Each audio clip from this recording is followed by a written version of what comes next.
Good afternoon વિદ્યાર્થી મિત્રો, કેમ છો બધા? મજામાં ને? કેવી ચાલે છે તમારી બધાની તૈયારી? સરસ જ ચાલતી હશે NMMS ની. તમે બધાએ બહુ જ સારી તૈયારી કરી છે અને હજુ સારી તૈયારી કરતા રહેશો. આજે આપણે NMMS ના સેટ સેશન અંતર્ગત સામાજિક વિજ્ઞાનમાં અંગ્રેજ શાસનની ભારત પર કેવી અસર થઈ એ વિશે ચર્ચા કરીશું.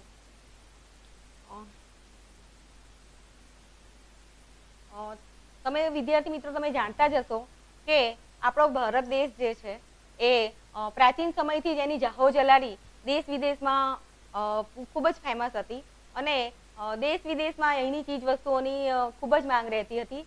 વિદેશથી પણ લોકો વેપાર કરવા માટે ભારતમાં આવતા હતા અને એની સંસ્કૃતિ અને સમૃદ્ધિથી અંજાઈ જતા હતા અને એનાથી એ લોકો ભારતમાં આવવા માટે તત્પર રહેતા હતા.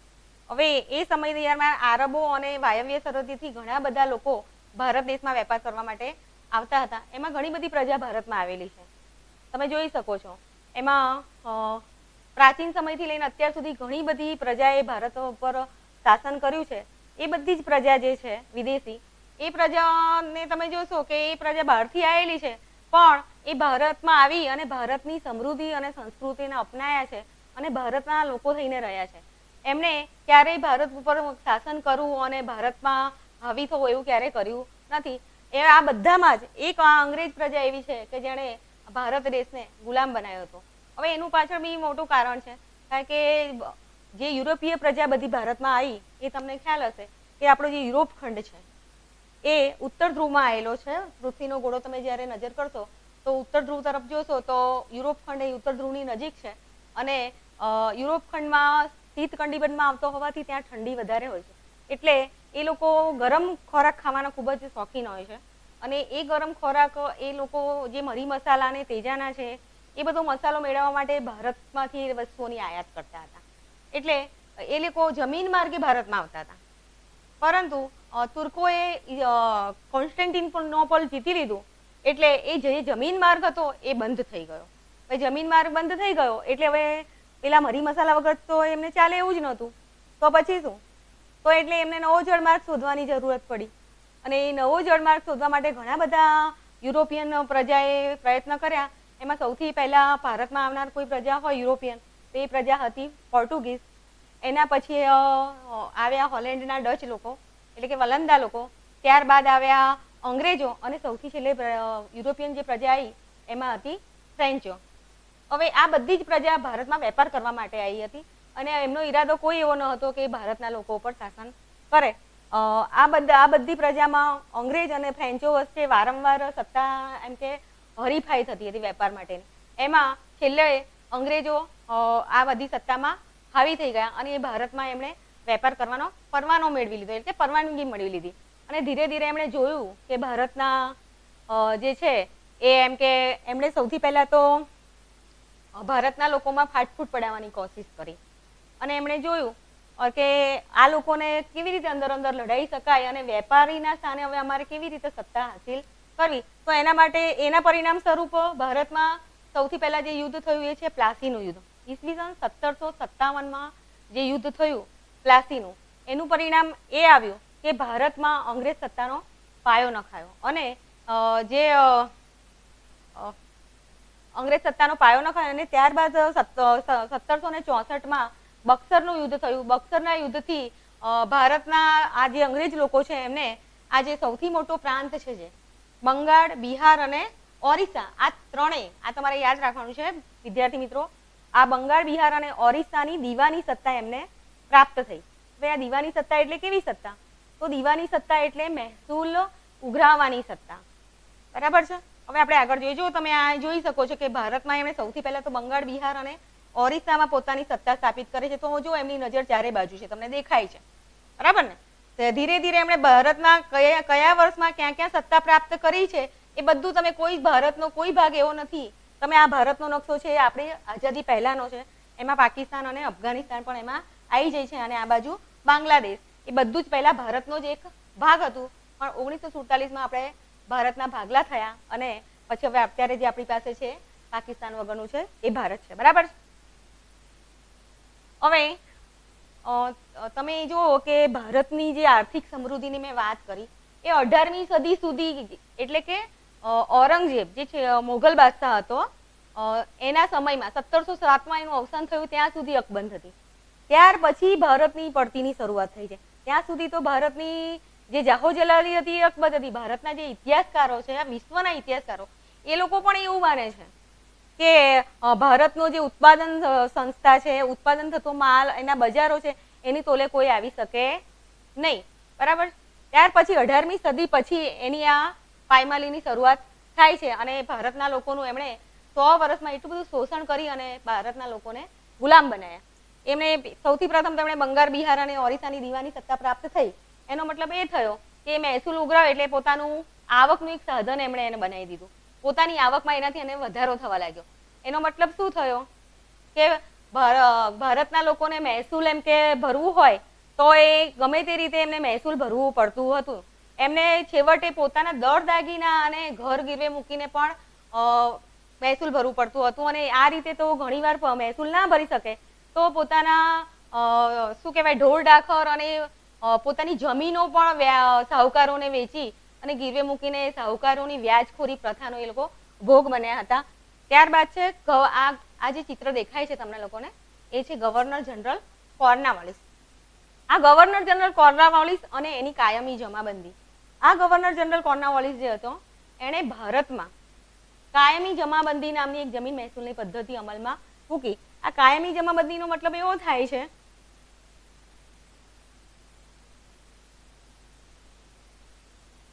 કે જમીનનું જે મહેસૂલ છે એમને કાયમ માટે નક્કી કરી દીધું અને જમીનના જે બધા જ હકો છે એમણે જમીનદારોને હસ્તક કરી દીધા.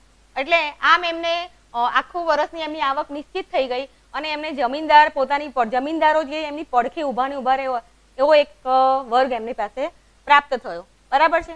જમીનદારને કાયમી એમણે જમીનના હકો આપી દીધા. આનાથી સ્થિતિ શું થઈ કે ગમે તેવી પરિસ્થિતિ હોય છતાં પણ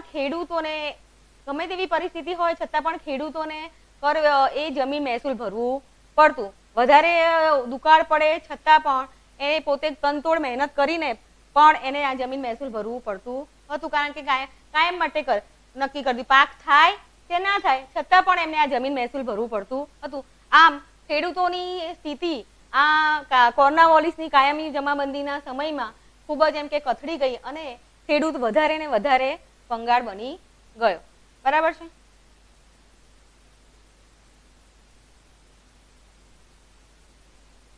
હવે આપણે થોડા પ્રશ્નો જોઈશું કે કયા જ ગવર્નર જનરલે કાયમી જમાબંધી નામની મહેસૂલ પદ્ધતિ અમલમાં મૂકી.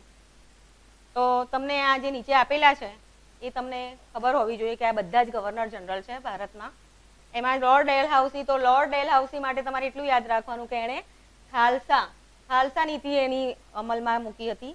વોરન હેસ્ટિંગ એના સમયમાં કલેક્ટર નામનું પદ એ તમારે ખાસ યાદ રાખવાનું છે. ત્યારબાદ છે કોર્નવાલિસ. એ આપણો જવાબ શું છે? કોર્નવાલિસ. એણે કાયમી જમાબંધી નામની પદ્ધતિ અમલમાં મૂકી હતી. તો આપણો જવાબ શું આવશે? કોર્નવાલિસ. અને લોર્ડ વિલિયમ બેન્ટિંગ એને ઉદાર જનરલ ગવર્નર તરીકે ઓળખવામાં આવે છે. ત્યાર પછી છે બીજો પ્રશ્ન છે, બક્સરના યુદ્ધ પછી અંગ્રેજોને કયા રાજ્યની દીવાની સત્તા પ્રાપ્ત થઈ? તો મેં તમને હમણાં જ નકશામાં બતાવ્યું કે બક્સરના યુદ્ધ પછી કયા રાજ્યની દીવાની સત્તા પ્રાપ્ત થઈ? તો તમને બધાને ખબર છે બંગાળ, બિહાર, ઓરિસ્સા, આ ત્રણેય આવશે. તો જવાબ શું આવશે આપણો? એ નહીં આવે, બી નહીં આવે, તો આપણો જવાબ શું આવશે? જવાબ આપણો આવશે સી. બરાબર છે. કારણ કે એ અને બી આ બંને બંગાળ, બિહાર અને ઓરિસ્સા એટલે આપણો જવાબ આવશે સી. બરાબર.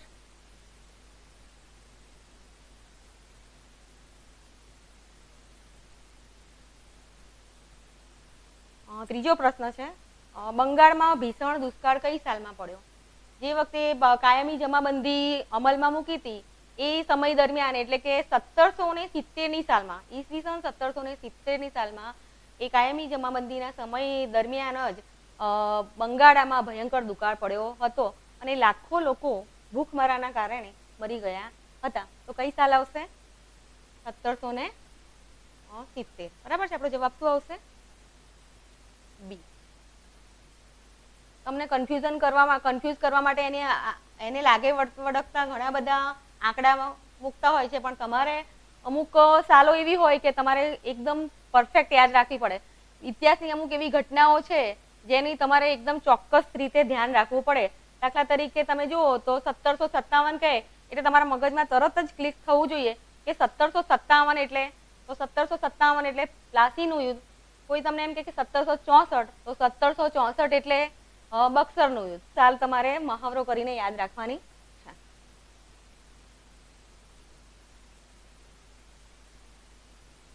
1757.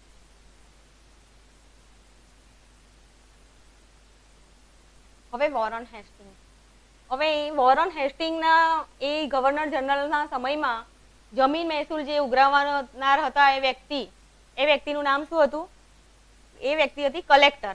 આ કલેક્ટરો જે છે જમીન મહેસૂલ ઉઘરાવવા સિવાય પણ શું કામ કરતા હતા? તો જમીન મહેસૂલ ઉઘરાવવા સિવાય પણ એ ન્યાય આપવાનું એટલે કે ન્યાયાધીશનું કામ કરતા હતા. હવે એ ન્યાયાધીશનું કામ કરતા હતા એટલે આના કારણે ભારતના જે ગામડાઓ છે એની જે ગ્રામ સ્વરાજ્યની સંસ્થાઓ છે, ગ્રામ સ્વરાજ્યની સંસ્થાઓ એ શું થઈ? નાશ પામી. કારણ કે આ ગ્રામ સ્વરાજ્યની સંસ્થાઓ જે છે એ ભારત દેશના કરોડરજ્જુ સમાન હતી. એ પોતાના એમાં એમ કે પોતે એક પ્રજાસત્તાક ગામડું હતું. એ પોતાના નિર્ણયો જાતે જ લેતા હતા. ગમે ત્યારે ભારત ઉપર કોઈ બાહ્ય આક્રમણ થાય એ સમય દરમિયાન પણ તમે જુઓ તો ગામડાની જે પ્રજા છે એ એનો સામનો કરવા માટે અડીખમ ઊભી રહેતી હતી. તો આ બધી જે વહીવટી કામો છે બધા આ વોરન હેસ્ટિંગના સમયના, એના કારણે ભારતના લોકોની પુરાણી જે ગ્રામ સ્વરાજ્યની સંસ્થાઓ હતી એનો નાશ થયો. હવે સમાજ સુધારણાની રીતથી ભારતીયોમાં ભય, એનો મતલબ એ થાય કે લોકો સમાજ સુધારણા માટેના ઘણા બધા કાર્યો કરતા હતા કે જેનાથી ભારતના લોકોનો વિશ્વાસ જીતી શકાય. એમાં એ લોકો એવું કાર્ય કરતા હતા કે ભારતમાં જે ખ્રિસ્તી મિશનરીઓ છે એ દ્વારા એ લોકો ભારતના લોકોને ખ્રિસ્તી ધર્મ ઈરાદાપૂર્વક અંગીકાર કરાવતા હતા એવું ભારતના લોકોને લાગતું હતું. એ હેતુથી અને એ સિવાય પણ આગ્રામાં બહાર એવું ફરમાન પાડવામાં આવ્યું હતું કે ભારતના લોકો જ્યારે પણ અંગ્રેજ સામે મળે તો એને શું કરવાનું? દૂરથી સલામ ભરવાની. તો આનાથી પણ ભારતના લોકોમાં સામાજિક બધી અસરો છે. આ સામાજિક અસરો એ થઈ કે ભારતના લોકો ખૂબ જ રોષે ભરાયા અને એમનામાં અંગ્રેજો માટે ખૂબ જ અસંતોષ ઊભો થયો. હવે આપણે એને લગતા સવાલ જોઈશું.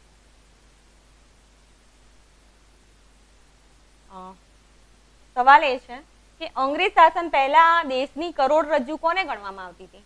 હવે કરોડરજ્જુ એટલે તમને ખબર જ છે કે કરોડરજ્જુ એટલે આપણા શરીરમાં પણ જો કરોડરજ્જુ ના હોય તો શરીર કાર્ય કરી શકે નહીં. તો અંગ્રેજ શાસન અને પ્રાચીન સમયમાં પણ આપણા દેશની જે કરોડરજ્જુ સમાન કોઈ સંસ્થા હોય તો એ સંસ્થા હતી ગ્રામ સ્વરાજ્યની સંસ્થા. એટલે કઈ જવાબ આવશે? ગ્રામ સ્વરાજ્યની.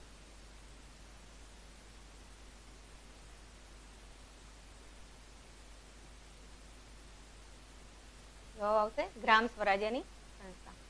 હવે વોરન હેસ્ટિંગના સમયમાં મહેસૂલ ઉઘરાવવાનું કામ કોને સોંપવામાં આવતું હતું? તો મેં હમણાં જ કહ્યું તમને કહ્યું એમ જ કે વોરન હેસ્ટિંગના સમયમાં મહેસૂલ ઉઘરાવવાનું કાર્ય કલેક્ટરને સોંપવામાં આવતું હતું. બરાબર છે?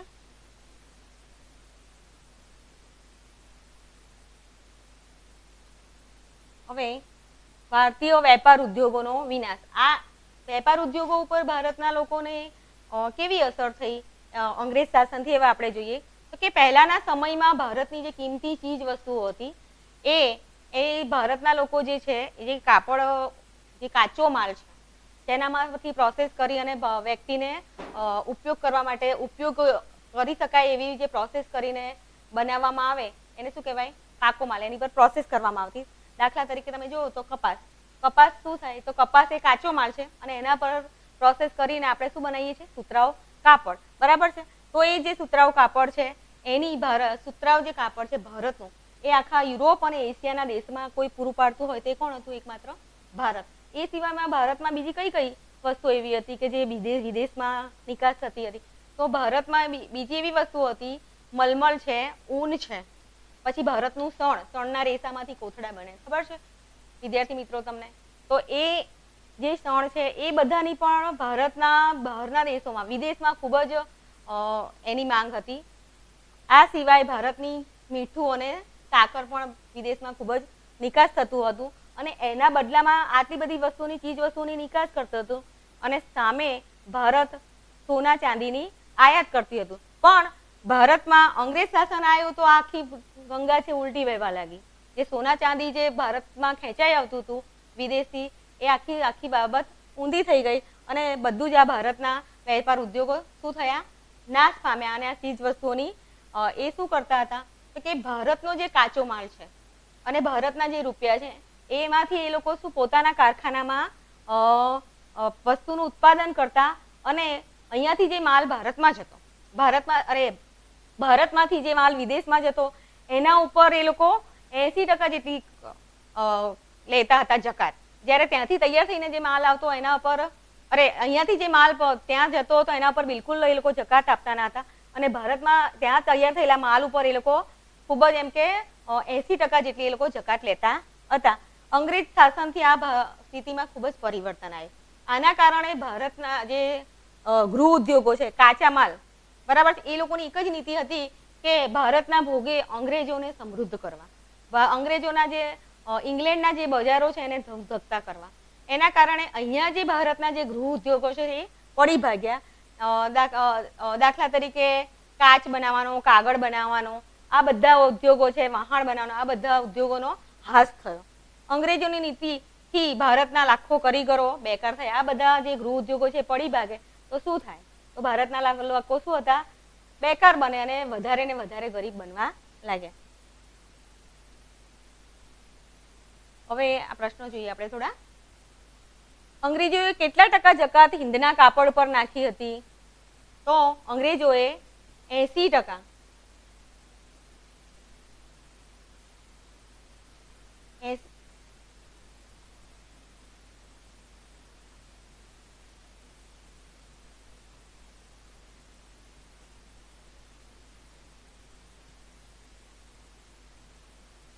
80% જકાત ભારતના કાપડ ઉપર નાખી હતી. દુનિયાભરમાં જેની માંગ હતી તે મુલાયમ અને બારીક મલમલ કયા બનતી હતી? તો એ જે ભારતની જે મલમલ હતી એ આખા દુનિયામાં એમ કે પ્રખ્યાત હતી. તમે જુઓ તો આખી એક નાનકડી વીંટીમાંથી પણ આખો એ મલમલનો ટાંકો પસાર થઈ જતો હતો. તો એટલી તો એ બારીક હતી. તો એ ક્યાંથી હતી? તો એ ક્યાંની હતી? તો કે ઢાકામાં. ઢાકાની મલમલ દુનિયાભરમાં ખૂબ જ પ્રખ્યાત હતી અને એની ખૂબ જ માંગ હતી. આપણે આગળ જોઈએ.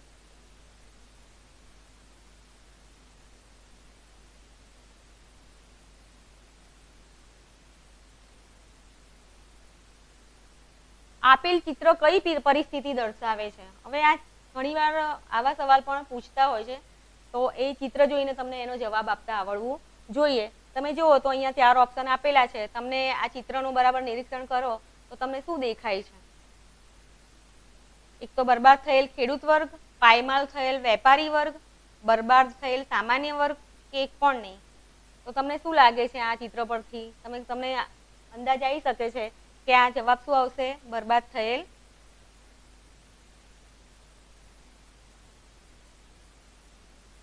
થયેલ ખેડૂત વર્ગ. બરાબર છે.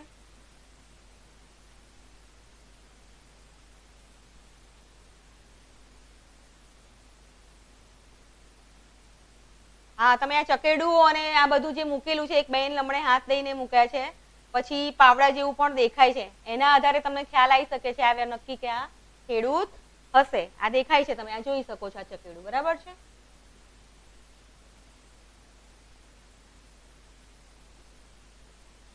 ત્યાર પછી જે આપણે ગવર્નર જનરલ વિશે માહિતી મેળવવાની છે, જાણવાનું છે કે એ જે વ્યક્તિ છે ગવર્નર જનરલ, ઉદાર ગવર્નર જનરલ, એના આવવાથી, આ અંગ્રેજના આવવાથી ભારતમાં લોકો પર શી અસર થઈ? તો આ જે ચિત્ર તમને દેખાઈ રહ્યું છે એ છે ગવર્નર જનરલ વિલિયમ બેન્ટિંગનું છે. અને આ ગવર્નર જનરલ વિલિયમ બેન્ટિંગ જ્યારે ભારતમાં આવ્યા ગવર્નર જનરલ તરીકે, ત્યારે ઇંગ્લેન્ડમાં ઉદારમતવાદી વિચારસરણીનો ચાલુ થઈ ગઈ હતી અને એની થોડી ઘણી અસર પણ ભારતમાં હતી. એટલે એ લોકો પણ ભારતના લોકોમાં રસ લેવા લાગ્યા હતા. અને બીજું એક કારણ એ પણ હતું કે એ ગવર્નર જનરલ તરીકે એને એવું લાગ્યું કે ભારતના લોકોમાં જો અસંતોષ થશે તો તો એ લોકોમાં એકતા આવશે અને એકતાને કારણે પછી એ લોકો બધા ભેગા થઈ અને અમને અહીંયાથી હાંકી કાઢશે. એટલે એમણે પોતાનું ધ્યાન થોડું ભારતના લોકોમાં રાખી અને થોડા સુધારા કરવા તરફ વાળ્યું. તમે જુઓ તો એણે કયા કયા સુધારા કર્યા. એણે ખરેખર ખૂબ સારા સુધારા કરેલા છે. એણે સૌથી પહેલા તો કંપનીના વહીવટમાં ભારતીયોને સ્થાન આપ્યું. એના માટે એણે અંગ્રેજી કેળવણી પર ભાર મૂકેલો છે. બીજું છે એણે અદાલતોમાં માતૃભાષાનો ઉપયોગ કરવાની છૂટ આપી. પહેલા અદાલતોમાં કોઈને કંઈ રજૂઆત કરવી હોય તો આપણે કરી શકતા નહીં, કારણ કે એ લોકો એમની અંગ્રેજી ભાષામાં જ કરતા. એટલે આપણે જો આપણી માતૃભાષામાં આપણે કંઈ કહેવું હોય તો આપણે આપણી કોઈ પણ ફરિયાદ હોય તો એ આપણે કરી શકતા. એટલે એમણે અદાલતોમાં માતૃભાષાનો ઉપયોગ કરવાની છૂટ આપી. બીજું છે એણે સતી થવાનો રિવાજ અટકાવતો કાયદો. સૌથી સારામાં સારું એ છે એનો જે સુધારો તો એ છે કે એણે સતી થવાના કાયદા જે છે, જે બહુ જ ક્રૂર રિવાજ હતો, જ્યારે કોઈ સ્ત્રીનો પતિ મરી જાય છે ત્યારે એને શણગાર સજી અને પોતાના પતિના સાથે એને ઢોલ નગારા વગાડી અને સ્મશાને લઈ જવામાં આવતી. અને એ સ્ત્રી છે એ પોતાના પતિનું ખોડામાં અને અગ્નિમાં એની સાથે જીવતી જીવતી બળી જતી હતી. ઘણી પણ જગ્યાએ અત્યારે પણ આવો કુરિવાજ ચાલે છે. તો એ જ કુરિવાજ અટકાવવા માટે આપણા ભારતના બી ઘણા બધા સુધારકોએ કાર્ય કરેલા છે. એવા એક સુધારક છે રાજા રામમોહન રાય. એ ઘણા સમયથી આ સતી પ્રથા અટકાવવા માટેનો પ્રયત્ન કરતા હતા, પણ છેવટે વિલિયમ બેન્ટિંગના સમયમાં ઈસવીસન 1829ની સાલમાં સતી પ્રથાને અટકાવવાનો એક કાયદો અમલમાં આવ્યો. બરાબર. ત્યારબાદ એણે ભારતમાં એવો ઠરાવ પસાર કરવામાં આવેલો કે દર વર્ષે કંપની એટલે ઈસ્ટ ઇન્ડિયા કંપની ભારતમાં 1 લાખ રૂપિયા જે છે એ શિક્ષણ પાછળ ખર્ચશે. પણ ખરેખર એવો અમલ થતો નહોતો. એવું ધ્યાન જ્યારે આના વિલિયમ બેન્ટિંગને આવ્યું એટલે એણે ભારતમાં શિક્ષણ સમિતિની રચના કરી.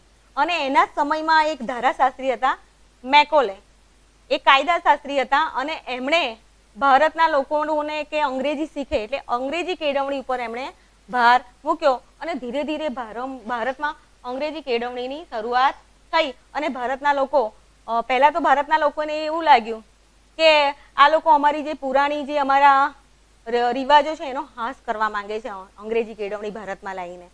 અમારી જે પુરાના વેદ ને બધું છે અમને ભૂલાઈ દેશે. પરંતુ જેમ જેમ આ લોકો અંગ્રેજી કેળવણી લેતા થયા એમ એમ એમનામાં ભારતમાં એક નવા જ પ્રકારનો મધ્યમ વર્ગ અસ્તિત્વમાં આવ્યો. અને એ નવો જે મધ્યમ વર્ગ અસ્તિત્વમાં આવ્યો એ કંઈક અલગ રીતે વિચારતો હતો. એ એવું વિચારતો હતો કે જો અમે અંગ્રેજી કેળવણી લઈશું તો એ વિશ્વના પ્રવાહોથી પણ માહિતગાર થશે અને એ લોકો અંગ્રેજોની સામે લડી શકે એક થઈને. એ માટે બી ભારતમાં અંગ્રેજીની કેળવણીની શરૂઆતે આપણે એને પોઝિટિવ લઈ શકીએ છીએ. હવે થોડા સવાલો આપણે જોઈ લઈએ. પહેલો સવાલ છે, સતી થવાનો રિવાજ અટકાવતો કાયદો કોને અમલમાં મૂક્યો હતો? તો આ 3-4 જે ગવર્નર જનરલ છે એના સુધારા આપણે ઘણીવાર આપણને એમ કે મિક્સ થઈ જતા હોય છે, આપણને એવું થતું હોય. પણ આપણે એકદમ શાંતિથી 2-3 વાર જોઈશું તો આપણને કાયમ માટે યાદ રહી જાય. ધારો કે આપણે એમ બોલીએ કે સતી થવાનો કાયદો એટલે તરત મગજમાં એમ ક્લિક થવું જોઈએ કે સતી થવાનો કાયદો એટલે લોર્ડ વિલિયમ બેન્ટિંગ. બીજું, તમને ડેલહાઉસી કહે એટલે તમને એની ખાલસા નીતિ, વેલેસ્લી કહે એટલે તરત જ મગજમાં ક્લિક થવું જોઈએ કે સહાયકારી યોજના. બરાબર છે. તો આમાં જવાબ શું આવશે? William Bentinck.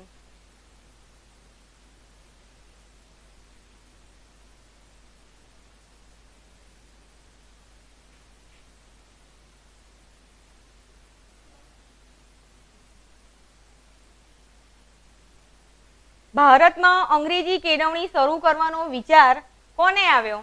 તો કોને આવ્યો? તો તમે જુઓ તો અહીંયા નીચે 4 ઓપ્શન આપેલા છે, એ પણ સમજવા જેવા છે. એમાંથી આ 2 ઓપ્શન ખાસ સમજવા જેવા છે કે ચાર્લ્સ વુડ એ પણ શિક્ષણ સાથે જ સંકળાયેલી વ્યક્તિ છે અને એ લોર્ડ ડેલહાઉસીના સમયમાં હતી. અને મેકોલે છે એ પણ એક શિક્ષણ એટલે અંગ્રેજી શિક્ષણને મહત્વ આપનારી વ્યક્તિ છે અને એ કોના સમયમાં હતી? વિલિયમ બેન્ટિંગના. પણ અંગ્રેજી કેળવણીનો જો કોઈને વિચાર આવ્યો હોય તો એ કોણ હતું? મેકોલે. તો જવાબ શું આવશે? મેકોલે.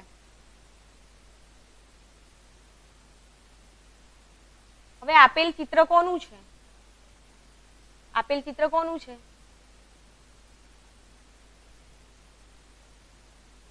તો તમે ધ્યાનથી જોશો કે આપેલું ચિત્ર છે એ ગવર્નર જનરલ કોર્નવાલિસનું છે. કોનું છે?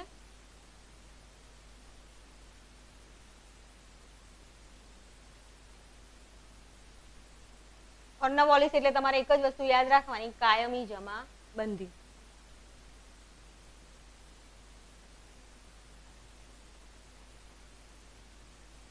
ભારતમાં સર્વપ્રથમ રેલવે કયા બે સ્થળો વચ્ચે શરૂ થઈ? તો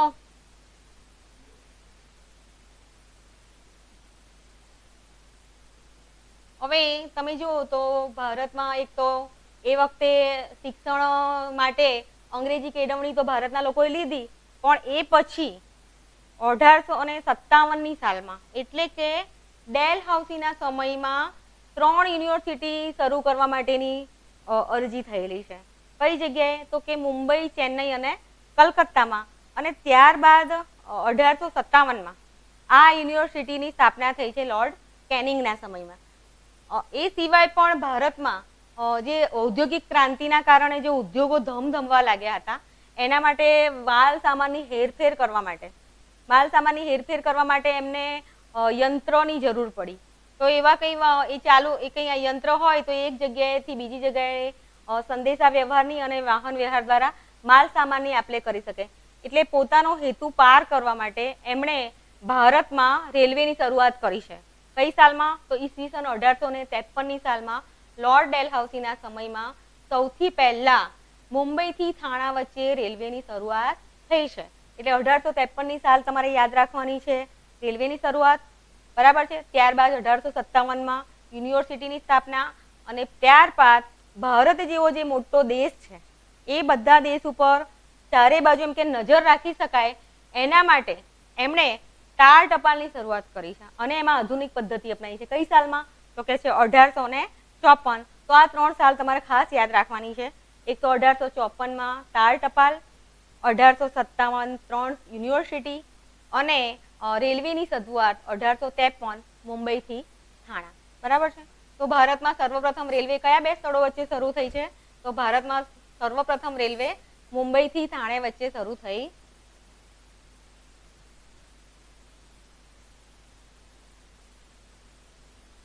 ગાંધીજીએ મેકોલેની અંગ્રેજી શિક્ષણ પદ્ધતિને ગુલામીની કેળવણી કહી છે. આ વિધાન સાચું છે કે ખોટું?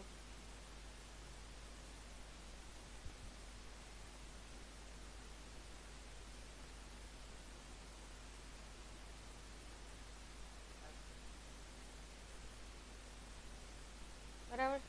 હવે ગાંધીજી જ્યારે મેકોલે અંગ્રેજી શિક્ષણ પદ્ધતિ અમલમાં મૂકી તો એ એવું કહેતા હતા કે આ તો ગુલામી છે, આનાથી ભારતના લોકો વધારે ને વધારે ગુલામ બનશે. એટલે ગાંધીજીએ મેકોલેની જે અંગ્રેજી શિક્ષણ પદ્ધતિ છે એને ગુલામીની કેળવણી કહી છે. એટલે આ વિધાન શું છે? સાચું છે.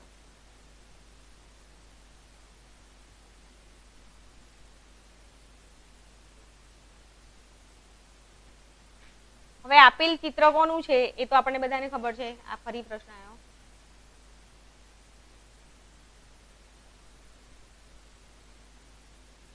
હિંદના કાપડ ઉપર કેટલા ટકા સુધીની જકાત નાખવામાં આવતી હતી?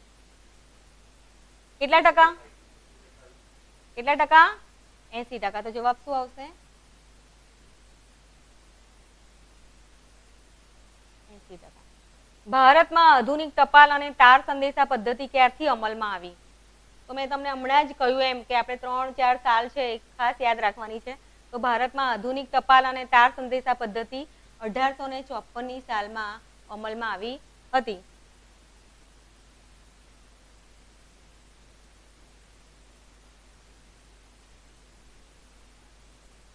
તો વિદ્યાર્થી મિત્રો તમે જોઈ શકો છો કે અંગ્રેજોના આવવાથી ભારતના લોકો પર કેટલી બધી સામાજિક આર્થિક અસરો થઈ છે અને ભારતના ગૃહ ઉદ્યોગો ભાગી પડ્યા છે. લોકો ખેડૂત વર્ગ બેકાર થઈ ગયો છે અને લોકો ગુલામીની અવસ્થામાં જીવતા હતા. હવે મેં તમને આ બધા જ એના લગતા સવાલ તૈયાર કરાયા છે. તમે બીજા બધા પણ MCQ તૈયાર કરજો અને આ MCQ પણ તમે લખી નાખજો અને તમે બધા જ NMMS ની પરીક્ષામાં પાસ થાવ એવી શુભકામના. Thank you.